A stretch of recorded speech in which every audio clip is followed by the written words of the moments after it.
রোগ প্রতিরোধ এবং প্রতিরক্ষা ক্ষমতার জন্য দৈনন্দিন খাদ্য তালিকায় শাকসবজির প্রয়োজনীয়তা অপরিসীম। সুস্থ একজন প্রাপ্তবয়স্ক মানুষের প্রায় দৈনিক 180 গ্রাম শাকসবজি খাওয়া প্রয়োজন, যার মধ্যে শতকরা 80% থাকতে হবে পাতা জাতীয় সবজি। গাঢ় সবুজ এবং রঙিন সবজি যেমন সবুজ শাক, গাজর, মিষ্টি কুমড়া ইত্যাদি ক্যারোটিন সমৃদ্ধ, যা আমাদের শরীরের ভেতর প্রবেশ করে ভিটামিন এ তে রূপান্তরিত হয়। ভিটামিন এর অভাবে আমাদের নানা রকম ব্যাধি দেখা দিতে পারে, যেমন দৃষ্টিক্ষয়, রাতকানা, ক্ষুধামন্দা, বিভিন্ন ধরনের চর্মরোগ ইত্যাদি। এছাড়াও শাকসবজি থেকে আমরা পাই রাইবোফ্লাভিন, যার অভাবে ঠোঁটের কোণে ঘা হতে পারে, বিভিন্ন চর্মরোগ দেখা দিতে পারে।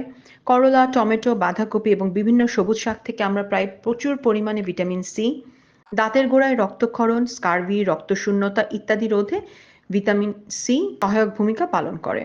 এছাড়া ভিটামিনের পাশাপাশি শাকসবজিতে রয়েছে প্রচুর পরিমাণে মিনারেল, যেমন calcium, phosphorus, iron, magnesium, copper ও পটাশিয়াম। শরীর থেকে অতিরিক্ত পানি ও লবণ নিষ্কাশনেও এদের ভূমিকা গুরুত্বপূর্ণ। এছাড়াও শাকসবজিতে নানা রকম ওষুধি গুণাবলী রয়েছে। রক্তচাপ, হৃদরোগ এমনকি ডায়াবেটিস নিয়ন্ত্রণেও বিভিন্ন ধরনের শাক এবং রঙিন সবজির রয়েছে উল্লেখযোগ্য ভূমিকা। এছাড়াও আমাদের শরীরের ব্যাকটেরিয়া এবং টক্সিন নিষ্কাশনে বিশেষ সহায়তা করে প্রতিদিনের খাদ্য তালিকায় প্রচুর পরিমাণে শাকসবজি।